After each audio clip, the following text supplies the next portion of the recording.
할렐루야. 하루를 시작하는 성도들께 하나님의 은혜와 평강의 축복이 함께 하시길 기도합니다. 오늘 우리의 삶을 인도하실 하나님의 은혜를 기대하며 주시는 말씀 앞에 하나님을 향한 소망의 복음을 붙드시는 성도님들 되시기 바랍니다. 6월 15일 말씀으로 여는 아침, 오늘 우리에게 주신 하나님의 말씀 에스더 3장 1절에서 15절 말씀입니다. 그 후에 아하수에로 왕이 아각 사람 함무다다의 아들 하만의 지위를 높이 올려 함께 있는 모든 대신 위에 두니 대궐문에 있는 왕의 모든 신하들이 다 왕의 명령대로 하만에게 꿇어 절하되 모르드게는 꿇지도 아니하고 절하지도 아니하니 대궐문에 있는 왕의 신하들이 모르드게에게 이르되 너는 어찌하여 왕의 명령을 거역하느냐 하고 날마다 권하되 모르드게가 듣지 아니하고 자기는 유다인임을 알렸더니 그들이 모르드게의 일이 어찌 되나 보고자 하여 하만에게 전하였더라.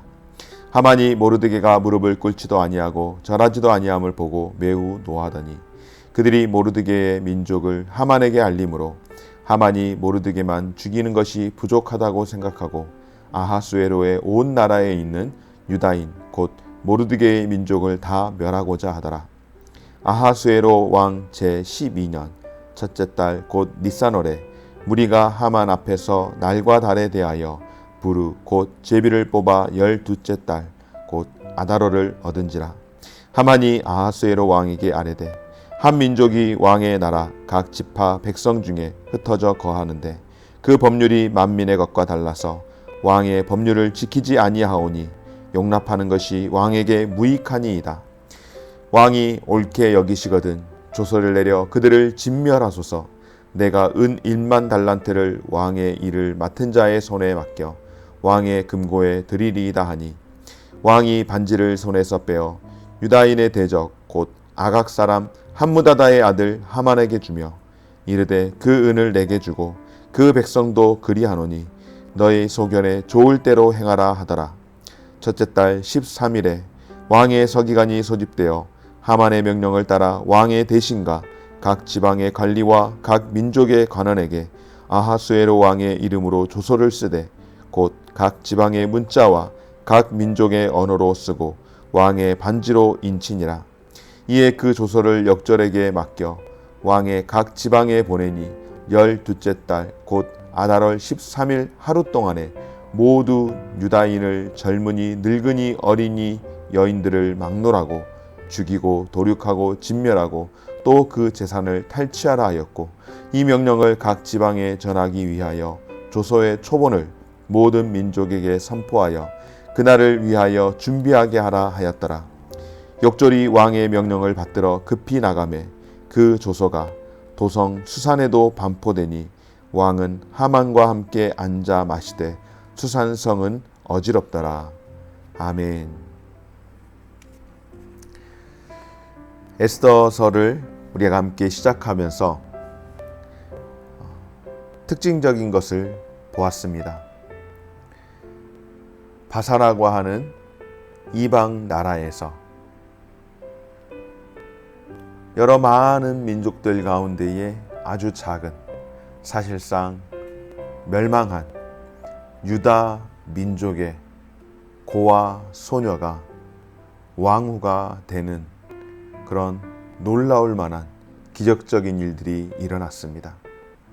뿐만 아니라 조금은 생뚱맞은 듯 했지만은 에스더가 왕으로 간택된 이후에 그의 사촌 오빠였던 양 아버지와 같은 모르드게가 궁전에서 이 성문을 지키는 문지기의 역할을 감당하던 중에 아하수에로 왕을 암살하고자 한다는 정보를 알게 되어서 그 소식을 에스더를 통하여서 보고하게 되었고 모르드게의 이 시기적절한 이런 행동을 통하여서 왕을 암살하려고 했던 그 시도는 자연히 무산되게 되었고 이 일에 대하여서 모르드게가 이런 일들을 잘 설명해주고 미리 사전에 예방할 수 있도록 함으로 이런 일들이 잘 마무리되었다고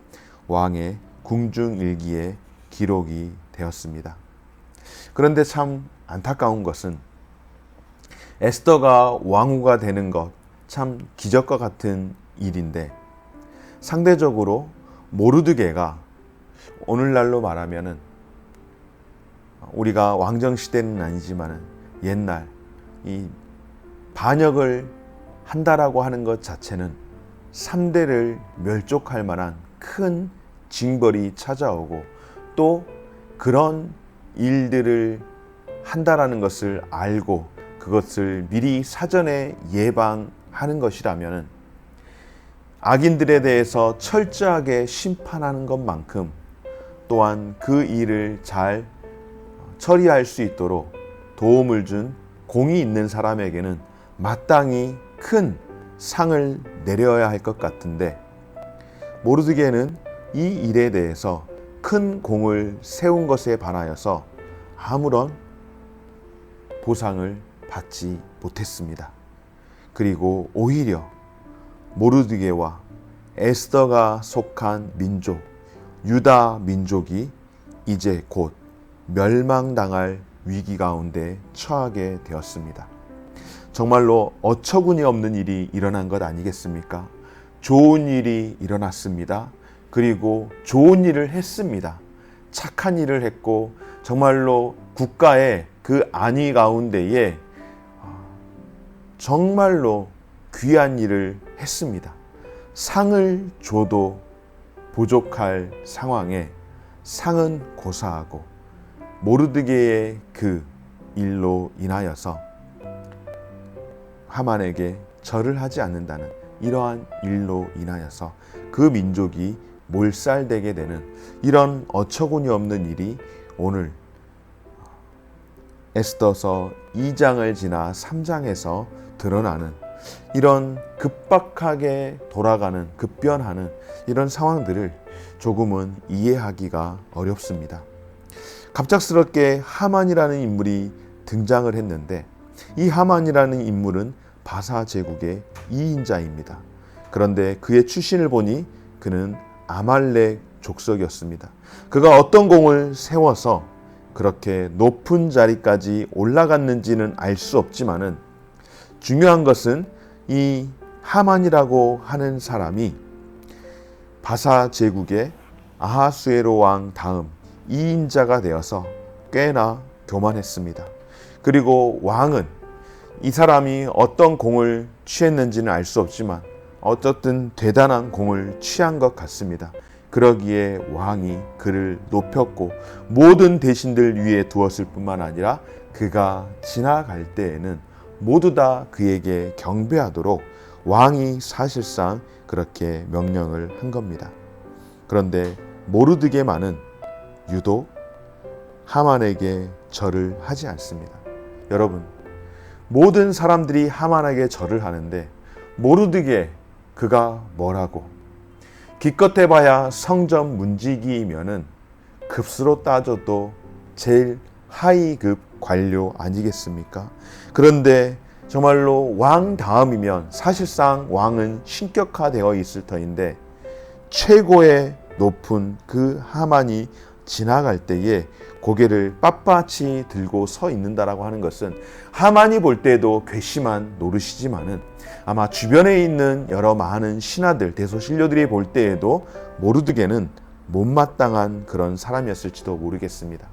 성경에서 모르드게가 왜 이렇게 하만에게 빳빳하게 굴었는지 다 기록하고 있지 않지만은 모르드게가 자신은 유다인이라고 이야기하는 것을 보았을 때에 아말렉 출신인 하만과 유다, 더군다나 베냐민 지파 기스의 자손이면은 사울의 후손 아니겠습니까?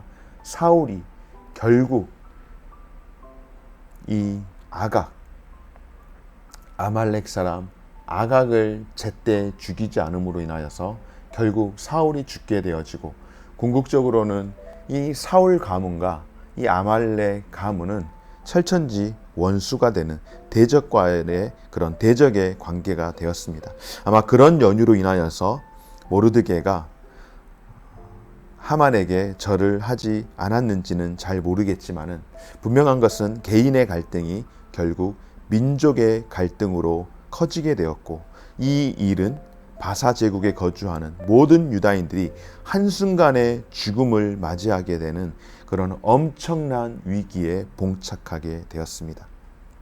하만이 평소에 늘 자신이 지나다닐 때에 모든 사람이 자신에게 경배하는데 유독 한 사람 모르드게만 고개를 빳빳하게 들고 있는 것이 마음에 들지 않아서 어떻게 해서든지 처벌을 해야겠는데, 저 사람 하나 처벌하는 곳으로는 성이 차지 않았는데, 듣고 보니 그가 유다인이라는 소식을 듣고 유다인의 특징, 그들은 이 나라의 법을 따르지 않고 자신들이 섬기는 하나님을 섬긴다라고 하면서 이 민족은 나중에 그냥 내버려 두면은 나중에 큰 후환이 될 수 있다고 하여서 왕을 설득하고, 그리고 모르드게와 함께 그 민족을 다 몰살할 것을 왕에게 요청을 하면서, 또한 왕은 하만의 이런 제안 가운데에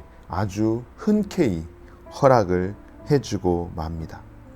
드디어 하만은 유다인들을 학살하기 위해서 조소를 꾸며서 왕의 이름으로 모든 지방에 보냅니다. 1월 13일에 왕과 하만이 이런 약조를 맺고, 그리고 11달 뒤인 12월 13일에 바사 제국 영토에 살고 있는 모든 유다인들을 남녀노소 물론하고 다 학살하고 재산을 탈취하도록 조소를 내렸습니다. 이 소식이 전해졌을 때 성은 어떻게 되었겠습니까? 그 가운데 살아가고 있는 모든 유대인들은 술렁이기 시작했는데 당장 죽을 위기 가운데 있으니, 그런데 여러분, 오늘 마지막 절에 보면은 하만과 왕은 함께 술을 즐기고 있습니다. 납득할 만한 이유도 없이 공포가 된 처참한 학살 계획에 도성의 모든 사람들이 동요하기 시작했는데, 뜬금없이 이런 어이없는 일로 인하여서 수산성 전체가 소동하게 되었는데, 정작 그 일을 행한 당사자들은 술을 마시면서 즐기고 있다라고 하는 이런 상황, 도무지 이해가 되질 않습니다. 아무리 생각해도 악인들은 왜 이 땅 가운데서 아무런 염려 근심 없이 평안하게 잘 지내며 술을 마시며 즐거워하며 살아가는지, 하나님을 섬기는 사람들은 이유 없는 핍박과 어려움들을 당하는지 여러분 다 이해할 수 있겠습니까? 사랑하는 여러분, 신앙생활을 하다 보면 하나님을 믿는 성도가 의와 신앙으로 살아감에도 불구하고 위로와 칭찬 대신에 오히려 이렇게 이해할 수 없는 큰 고통과 박해를 겪을 때가 분명히 있더라는 사실입니다. 사랑하는 여러분, 우리가 신앙생활을 하는 가운데에 성도의 삶이 언제나 기쁨과 환희만 존재하면 좋겠지만, 우리의 삶 가운데에 슬픔과 아픔과 때로는 이해할 수 없는 현실적인 고통도 견제하게 되는 것을 보게 됩니다. 그러면 여러분, 이렇게 이해할 수 없는 위기에 빠져 있을 때에 우리는 어떻게 해야 할까요? 여전히 하나님을 신뢰하면서 살아가야 할 줄 믿습니다. 정말로 이해하기 쉽지 않은 그런 상황이지만은, 그럼에도 불구하고 위기 앞에서도 믿음이라고 하는 것은 하나님의 역사를 믿고 신뢰하며 나아간다라고 하는 것입니다. 우리가 비록 이 땅 가운데에서 발을 내딛고 살아가는 인생이지만은, 여러분, 우리에게는 무엇이 있습니까? 바로 영원한 천국이라고 하는 소망이 있지 않습니까? 다시 말해서 우리가 가는 지금의 삶은 과정 가운데 있다라고 하는 것입니다. 하나님께서는 성도들이 살아가는 그 삶의 과정 가운데에, 그 현실 가운데에 어려움들도 허락하시더라는 것입니다. 그러나 분명한 것은 성도에게는 언제나 최종적인 승리를 보장하는 줄 믿습니다. 다시 말해서 성도의 삶 가운데에 그 과정이 비록 어려움이 있을 수 있지만은, 그러나 최종적으로는 승리를 주신다라는 사실, 지금의 상황이 과정이라는 사실을 기억하고, 때로는 힘이 들고 어렵지만은 하나님을 믿고 나아가면 반드시 우리 가운데에 승리를 허락하실 줄 믿고, 그 승리를 주실 그 하나님 앞에서 믿음으로 살아갈 수 있는 저와 여러분의 삶이 되어지시기를 주님의 이름으로 축원합니다. 하늘에 계신 우리 아버지여, 이름이 거룩히 여김을 받으시오며 나라가 임하시오며 뜻이 하늘에서 이룬 것 같이 땅에서도 이루어지이다. 오늘날 우리에게 일용할 양식을 주옵시고, 우리가 우리에게 죄 지은 자를 사하여 준 것 같이 우리 죄를 사하여 주시옵고, 우리를 시험에 들게 하지 마시옵고 다만 악에서 구하시옵소서. 대개 나라와 권세와 영광이 아버지께 영원히 있사옵나이다. 아멘.